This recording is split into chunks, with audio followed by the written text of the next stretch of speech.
Dos historias que parecen salidas de la misma novela, con una semejanza tan evidente que incluso quien parecía que se saldría con la suya terminó en prisión. Una de las alianzas más sólidas del narcotráfico fue la de Mayo Zambada y el Chapo, dos figuras que, con astucia y estrategia, lograron apoderarse de gran parte de México a través de sus cárteles. Sin embargo, todo lo que sube, eventualmente cae, y la ley finalmente hizo justicia. Ambos se encuentran ahora en prisión. Con tantas coincidencias, volvieron a encontrarse en la cárcel. ¿Quieres saber cómo fue ese reencuentro entre Zambada y el Chapo? Quédate hasta el final del video y descúbrelo. Antes de comenzar, regístrate con el botón de me gusta y suscríbete. Nuestras historias te cautivarán. Activa la campanita para no perderte ninguno de nuestros videos. El Mayo, originario de Sinaloa, comenzó a colaborar con el cártel en las décadas de 1980 y 1990. Tras la muerte de Amado Carrillo Fuentes, alias el Señor de los Cielos, líder del cártel de Juárez, el Mayo formó su propia organización, aprovechando la gradual disolución del cártel de Tijuana. Desde entonces, el Mayo buscó ampliar sus rutas a través de Sonora y Baja California, y controlaba gran parte de la producción y envío de heroína, metanfetaminas y fentanilo desde México a Estados Unidos. En la década anterior a su captura, el Mayo perdió a varios miembros clave de su círculo cercano. Las autoridades arrestaron a su hermano, dos de sus hijos y un sobrino. Entre los detenidos estaban sus hijos Ismael Zambada Imperial, alias el Mayito Gordo, y Vicente Zambada Niebla, alias el Vicentillo, así como su hermano Jesús, el Rey Zambada, quienes fueron extraditados a Estados Unidos entre 2010 y 2019. Otro de sus hijos, Serafín Zambada Ortiz, fue arrestado en Arizona en 2013 y liberado en 2018. Muchos de ellos colaboraron con las autoridades estadounidenses, lo que les permitió obtener sentencias reducidas y algunas liberaciones anticipadas. De hecho, tanto el Rey como el Vicentillo testificaron en el juicio contra el Chapo en Nueva York en 2019. En febrero de 2017, el Mayo sobrevivió a un atentado supuestamente dirigido por Dámaso el licenciado López Núñez, otro líder del cártel de Sinaloa. La emboscada también tenía como objetivo a dos de los hijos del Chapo, sugiriendo una lucha interna por el poder tras la captura y extradición de Guzmán a Estados Unidos a principios de ese año.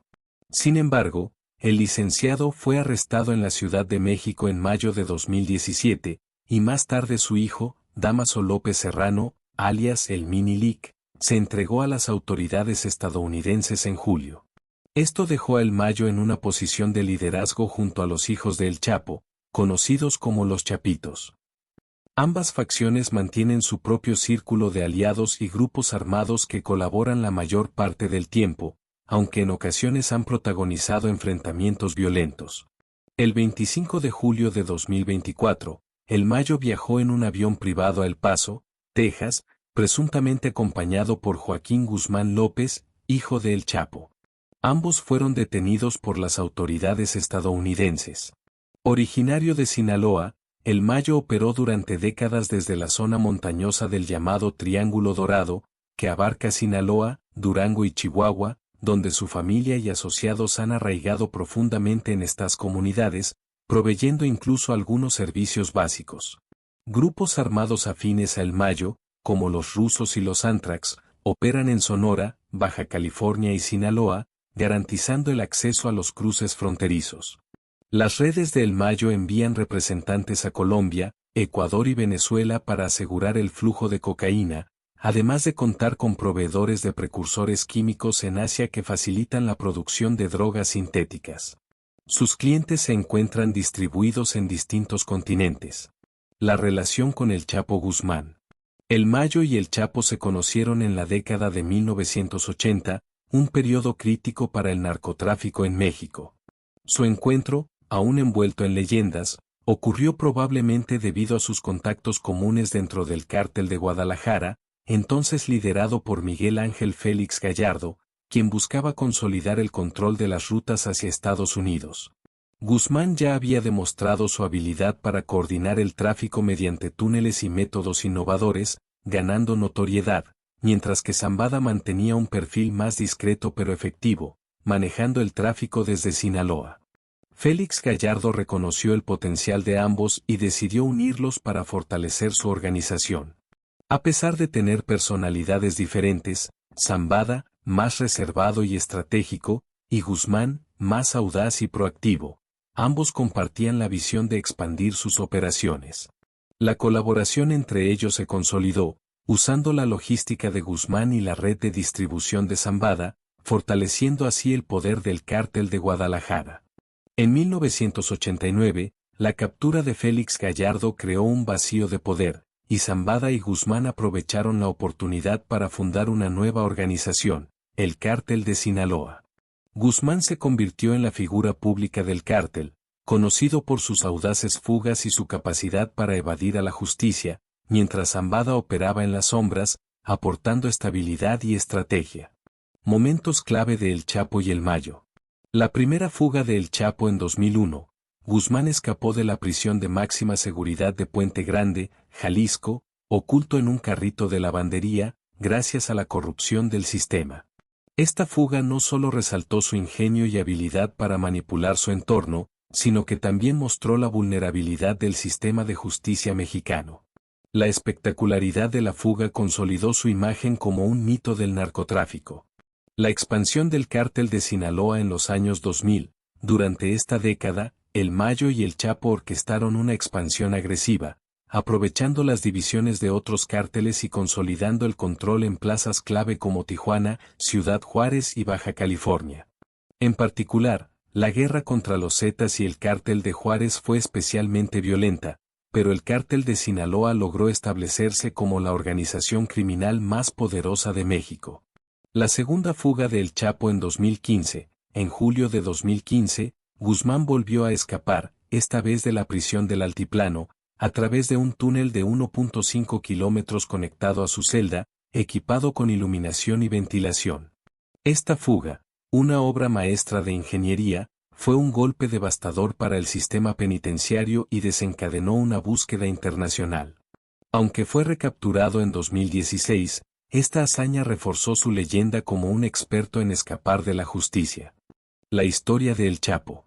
Joaquín El Chapo Guzmán nació el 4 de abril de 1957 en La Tuna, un pequeño pueblo en las montañas de Sinaloa. Desde joven, vivió en condiciones de pobreza y, ante la falta de oportunidades, se adentró en el cultivo de marihuana y amapola, comenzando su camino en el mundo del narcotráfico. La infancia de Joaquín El Chapo Guzmán estuvo llena de retos. Abandonó la escuela después del tercer grado para trabajar en el campo y ayudar a su familia. Durante su adolescencia, Guzmán empezó a conocer los entresijos del narcotráfico en las montañas de Sinaloa. Fue en esos años formativos cuando desarrolló su astucia para los negocios y su habilidad para evadir a las autoridades. A principios de los años 70, Guzmán se mudó a Culiacán, la capital de Sinaloa, en busca de mejores oportunidades. Allí conoció a Pedro Avilés Pérez, uno de los pioneros del narcotráfico en México, conocido como el Rey de la Marihuana. Avilés Pérez introdujo a Guzmán en el tráfico de drogas a gran escala. Bajo su tutela, El Chapo aprendió sobre el transporte y la distribución de drogas, estableciendo conexiones y creando una red de contactos clave. La verdadera oportunidad para Guzmán llegó cuando conoció a Miguel Ángel Félix Gallardo, alias El Padrino, líder del Cártel de Guadalajara, entonces la organización criminal más poderosa de México. Félix Gallardo vio potencial en Guzmán y lo integró a su grupo. Guzmán ascendió rápidamente en las filas del cártel gracias a su dedicación y capacidad para manejar operaciones logísticas. Uno de los momentos clave de su carrera fue la creación de rutas de tráfico innovadoras hacia Estados Unidos, utilizando túneles subterráneos y otras tácticas ingeniosas. Esta habilidad no solo incrementó su reputación dentro del cártel, sino que también le generó enormes ganancias. En 1985, el asesinato del agente de la DEA Enrique Kiki Camarena, en el que el Cártel de Guadalajara estuvo implicado, desencadenó una respuesta masiva del gobierno de Estados Unidos. La presión sobre Félix Gallardo y su organización aumentó, lo que llevó a la fragmentación del cártel. Guzmán, junto con otros líderes como Ismael El Mayo Zambada y los hermanos Beltrán Leiva, vio una oportunidad en medio del caos y decidieron formar su propia organización, el Cártel de Sinaloa. Bajo el liderazgo de Guzmán, el Cártel de Sinaloa se convirtió rápidamente en una de las organizaciones criminales más poderosas de México, diversificándose en la producción y distribución de drogas como la metanfetamina. Aunque El Chapo se convirtió en un líder carismático y astuto, su vida siempre estuvo en la mira de las autoridades. En 1993 fue arrestado en Guatemala y extraditado a México, donde fue encarcelado en el penal de máxima seguridad de Puente Grande, Jalisco. Sin embargo, en 2001 protagonizó una audaz fuga, escondiéndose en un carrito de lavandería. Esto consolidó su leyenda y le permitió retomar el control del Cártel de Sinaloa. A lo largo de los años, Guzmán continuó expandiendo su imperio y eludiendo la captura, utilizando una red de túneles, escondites y la lealtad de sus hombres. Fue arrestado nuevamente en 2014, pero en 2015 logró escapar a través de un túnel de 1.5 kilómetros desde su celda. Finalmente, en 2016 fue recapturado y extraditado a Estados Unidos, donde fue condenado a cadena perpetua más 30 años adicionales en 2019. El liderazgo de Guzmán en el Cártel de Sinaloa marcó un hito, pero su organización sigue siendo una de las más poderosas del narcotráfico mundial. Su colaboración con Ismael El Mayo Zambada fue fundamental. Durante su reclusión en el penal de máxima seguridad del Altiplano, ambos hombres, acostumbrados a la libertad, se enfrentaron a una nueva realidad de vigilancia constante. Sus encuentros, aunque breves, eran momentos de gran tensión y significación. La alianza entre ambos continuó siendo crucial para la supervivencia del Cártel de Sinaloa. Ismael El Mayo Zambada se destacó no solo por su habilidad en el narcotráfico, sino también por su discreción y capacidad para construir un vasto imperio. Además de sus negocios ilegales, Zambada era dueño de diversas empresas y propiedades. A lo largo de los años, mantuvo una relación estratégica con actores políticos y económicos, negociando con gobiernos y adaptándose a los cambios en el poder. Su habilidad para evitar el conflicto directo fue clave, aunque las tensiones con los hijos de Guzmán, los llamados chapitos, causaron fricciones dentro del cártel.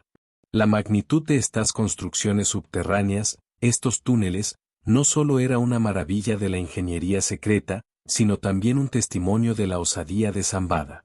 Los túneles se convirtieron en una leyenda, y cada vez que se descubría uno, la reputación de Zambada como un estratega criminal se fortalecía. El tercer acontecimiento que consolidó su fama fue su habilidad para escapar de la justicia. A diferencia de muchos otros capos que sucumbieron ante la ley, Zambada logró mantenerse libre durante décadas, desafiando constantemente a las autoridades de México y Estados Unidos.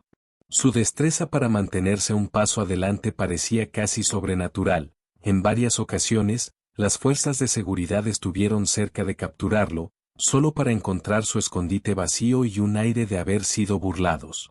Este juego del gato y el ratón duró años, alimentando su leyenda como un capo intocable. Su red de informantes y su capacidad para moverse con rapidez fueron cruciales, pero era su habilidad para anticipar los movimientos de sus adversarios lo que realmente lo hacía formidable. Su discreción y su estrategia de bajo perfil lo mantenían fuera del radar de la ley, mientras otros buscaban notoriedad y gloria, él operaba en las sombras, usando la información y el factor sorpresa a su favor. Uno de sus movimientos más audaces fue en 2013, cuando logró escapar de un operativo conjunto entre la Marina Mexicana y la DEA en las montañas de Sinaloa. Las fuerzas llegaron con helicópteros y vehículos blindados, creyendo tenerlo acorralado. Sin embargo, gracias a su red de informantes, Zambada ya estaba lejos, habiendo escapado a través de una serie de túneles y escondites previamente preparados. Esta hazaña no solo humilló a las autoridades, sino que también elevó su estatus a niveles míticos entre seguidores y enemigos. La vida de Zambada en prisión, desde su captura en julio de 2024, se convirtió en un campo de batalla donde cada día era una lucha por la supervivencia. El sistema penitenciario estaba decidido a asegurarse de que Zambada, quien había burlado la justicia durante décadas, sintiera el peso de su captura en cada fibra de su ser. Sus días en la cárcel eran una interminable serie de tormentos. Las celdas eran pequeñas, apenas lo suficientemente grandes para estirarse completamente, la humedad impregnaba las paredes, y el aire estaba cargado de desesperación y miedo. Cada mañana comenzaba con el estridente sonido de las puertas metálicas abriéndose, seguido por una revisión meticulosa y humillante de su celda. Los guardias, mostrando un odio apenas contenido, revisaban cada rincón buscando cualquier rastro de contrabando o intento de fuga. Los castigos eran constantes y brutales. Cualquier infracción, por insignificante que fuera, resultaba en un castigo inmediato. Los golpes con porras y los insultos eran frecuentes. Sin embargo, eso era solo el comienzo. Zambada pronto descubrió que los castigos más severos llegaban sin previo aviso. A veces lo arrastraban fuera de su celda en plena noche y lo llevaban a un cuarto oscuro, conocido entre los prisioneros como el agujero, una cámara de aislamiento diseñada para quebrar incluso a los más fuertes. Allí, el tiempo perdía sentido. Sin luz, sin sonidos externos y sin compañía, Zambada enfrentaba su peor enemigo, la soledad. Podía pasar días enteros en completa oscuridad, sin saber si era de día o de noche. Las únicas interrupciones en su aislamiento eran las esporádicas visitas de los guardias, quienes traían consigo nuevas formas de tortura. En ocasiones, simplemente lo dejaban sin comida durante días, observando cómo la falta de nutrientes comenzaba a afectarlo física y mentalmente. Otros días lo sometían a interrogatorios violentos, utilizando métodos que bordeaban lo inhumano. La privación de alimentos era una táctica particularmente cruel. Su cuerpo se debilitaba rápidamente y su piel adquiría un tono pálido, mientras sus ojos se hundían. A pesar de estos castigos brutales, Zambada mantenía una chispa de desafío. Sabía que su caída era celebrada por muchos, pero también que su reputación dependía de su resistencia. Cada vez que los guardias lo sacaban del cuarto oscuro, esperaban ver a un hombre roto. Sin embargo, aunque físicamente debilitado, Zambada mantenía un aire de dignidad que enfurecía a sus captores. No importaba cuántas veces lo golpearan o privaran de comida, siempre regresaba a su celda con una mirada que decía que aún no lo habían vencido. Esta resiliencia solo servía para intensificar los castigos. Los guardias, frustrados por su incapacidad para quebrarlo, recurrían a métodos aún más extremos, como privarlo de agua durante días o someterlo a temperaturas extremas. Pero Zambada, endurecido por años en el mundo del narcotráfico, encontraba maneras de soportar el dolor. Una noche, cuando el silencio reinaba en la prisión, Zambada puso en marcha su plan de escape. Aprovechando un momento de descuido de los guardias, quienes lo consideraban demasiado debilitado para intentar algo, utilizó un trozo afilado de metal que había logrado esconder y, con movimientos precisos y silenciosos, comenzó a debilitar los barrotes de su celda. Logró salir sin ser detectado, usando un pequeño espejo roto para asegurarse de que no hubiera guardias en el pasillo. Sigilosamente, se dirigió hacia el área de servicios, donde sabía que había una rejilla de ventilación que podría ser su salida. Con una herramienta pequeña que había guardado, logró quitar los tornillos en silencio y se arrastró a través de los conductos de ventilación, sintiendo cada golpe y cada herida, pero también la adrenalina de la esperanza. Al salir del conducto, encontró un uniforme de empleado que se puso para pasar desapercibido. Con una calma imperturbable, se movió por los pasillos con seguridad, como si cada paso formara parte de su rutina.